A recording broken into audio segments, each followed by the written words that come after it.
안녕하세요, 여러분. 잘 지냈어요? 여러분은 혹시 한국어를 배우면서 이런 경험이 있으셨나요? 의미가 같은 여러 개의 단어가 있어서 헷갈렸던 적 말이에요. 예를 들어, 영화가 상영되는 곳을 한국어에서는 극장 또는 영화관이라고 합니다. 비슷한 의미인데 왜 굳이 단어가 나뉘어 있을까?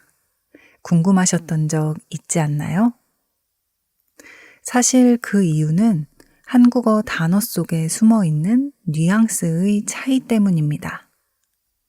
다른 언어에서는 하나의 단어로 표현할 수 있는 개념을 한국어에서는 조금 더 세밀하게 나누어 표현하는 경우가 있거든요. 그래서 겉으로 보기엔 뜻이 같아 보여도 실제로는 상황에 따라 더 자연스럽게 어울리는 단어가 따로 있는 거죠. 오늘 이야기할 한자어 장과 관도 바로 그런 예입니다. 둘 다 장소를 뜻하지만 약간의 차이가 있어요. 이 차이를 이해하면 한국어 단어를 훨씬 더 정확하고 자연스럽게 쓸 수 있을 겁니다. 그래서 오늘은 비슷하지만 조금 다르게 쓰이는 한자어 장과 관이 들어간 단어를 자세히 알아보고 뉘앙스가 어떻게 다른지 하나씩 알아보겠습니다. 먼저 장이란 글자를 알아볼게요. 장은 원래 마당 또는 터라는 뜻이에요.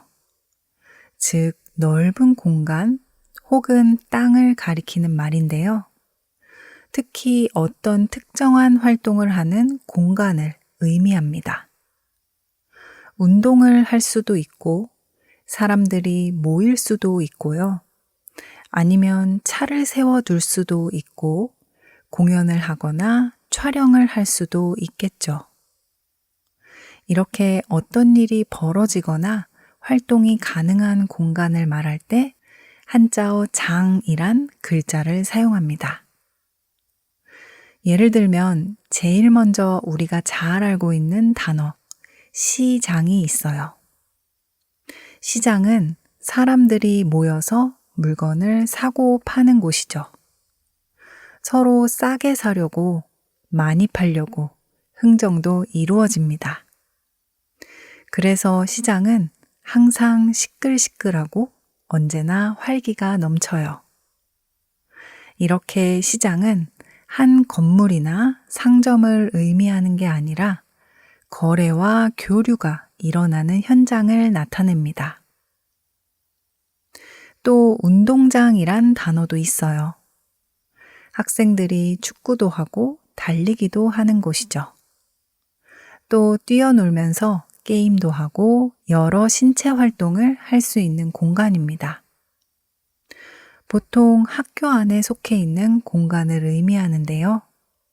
이렇게 학생들의 여러 가지 활동이 벌어지는 곳이란 뜻으로 운동장이라고 부르는 겁니다. 얼마 전에 팟캐스트에서 얘기했던 주차장도 마찬가지예요. 많은 자동차가 모여 세워져 있는 공간을 가리키는 단어죠. 한국에서는 지하 주차장, 외부 주차장, 옥상 주차장, 별관 주차장 등 다양한 형태의 주차장이 있긴 하지만 모두 주차장이란 단어를 공통으로 사용합니다. 주차장은 건물이라기보다는 차를 세우는 활동이 이루어지는 공간을 뜻하는 것이니까요. 그리고 공사장이란 단어도 있어요. 건물을 부수거나 아파트를 새로 짓거나 혹은 여러 시설을 새로 만들고 철거하는 곳을 가리키는 말이죠. 여러분, 혹시 성수동에 가본 적이 있나요? 그곳은 한국에서 지금 제일 핫한 동네인데요. 사람들이 좋아하는 이유 중에 하나가 바로 팝업 스토어 때문이라고 할 수 있어요. 짧은 기간 동안 브랜드를 홍보하기 위한 공간을 팝업 스토어라고 하는데요. 성수는 수많은 팝업 스토어가 생기고 사라지는 곳이기 때문에 구경을 하다 보면 언제나 공사장을 볼 수 있습니다. 공사장도 역시 작업이 진행되는 현장을 가리키는 말이에요. 그래서 장이란 글자가 쓰인 겁니다. 비슷한 느낌으로 촬영장이란 말이 있어요. 드라마 촬영장 혹은 영화 촬영장이라고 주로 많이 쓰이는데요. 조명, 카메라, 배우, 연출자들이 모여 촬영이 진행되는 장소를 뜻합니다. 때로는 촬영장이 건물 안이기도 하고 때로는 야외기도 하지만 드라마나 영화를 만드는 활동이 벌어지는 장소란 뜻으로 장이란 글자를 써서 촬영장이라고 하는 거예요. 마지막으로 현장이란 단어를 소개하고 싶은데요. 사건이나 일이 실제로 일어난 장소를 가리키는 말입니다.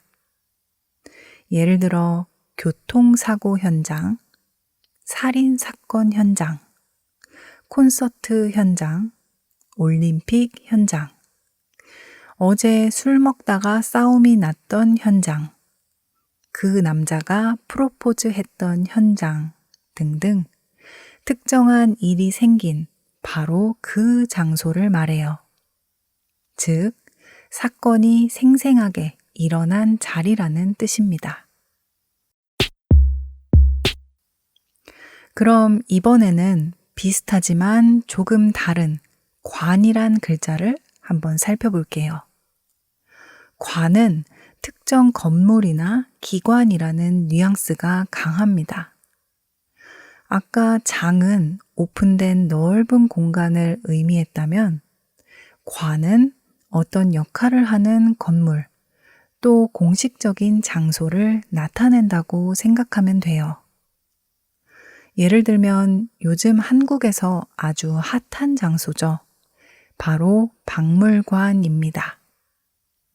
특히 K-팝 데몬헌터스 덕분에 국립중앙박물관이 아주 인기가 많은데요. 외국인은 물론 한국인들도 많이 방문하고 있습니다. 박물관은 역사적 가치가 있는 유물이나 화석이 전시되어 있고 관람객이 둘러보는 곳인데요. 오픈된 공간이 아니라 주로 특정 건물 안에 전시되어 있죠. 그리고 나라에서 관리하는 공식적인 공간이라고 할 수 있습니다.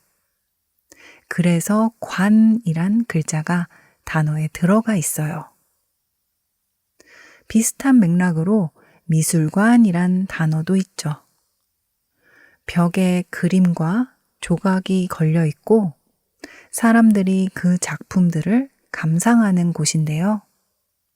특정한 실내 공간에 예술작품을 보관하거나 전시하는 공간이에요. 목적이 분명하고 관리가 필요한 곳입니다. 그래서 미술장이 아니라 미술관이라고 하는 것이에요. 저는 박물관은 어려서부터 좋아하는 편이었는데요. 미술관은 낯설고 어렵게 느껴져서 잘 안 갔거든요. 그런데 작년에 영국과 프랑스 여행을 하면서 생각이 조금 바뀌었어요. 파리에서 뽕피두 센터에 갔었는데요.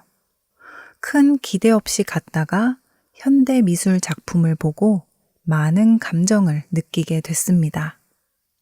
그 중에서도 특히 샤갈의 작품을 보는데 너무 좋았어요. 저는 미술 작품을 잘 모르지만 그냥 포근하고 따뜻하고 마냥 그림을 계속 보고 있게 되더라고요. 이래서 사람들이 그림을 보는구나 하고 생각했습니다. 저에겐 아주 값진 경험이었어요. 다시 돌아와서 관이 들어가는 단어 중에는 도서관도 있죠. 조용히 책장이 늘어서 있고 사람들이 공부하거나 책을 읽는 공간. 도서관은 단순히 책이 있는 곳이 아니라 책을 보관하고 열람할 수 있도록 운영되는 공식적인 건물입니다. 그래서 도서관이라고 하는 것이죠. 그럼 관이 들어간 단어는 다 이렇게 정적이고 학문적인 공간일까요? 그렇지 않습니다. 체육관이란 단어도 있고 영화관이란 단어도 있거든요. 그렇다면 체육관과 운동장, 영화관과 극장의 차이는 무엇일까요?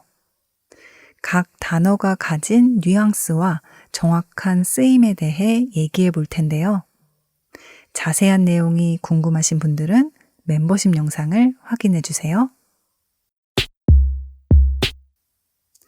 오늘은 비슷한 의미를 가진 글자, 장과 관의 차이를 알아보고 이 글자가 쓰인 여러 가지 단어를 살펴봤어요. 제가 이렇게 글자의 의미와 뉘앙스를 설명하는 이유가 있는데요.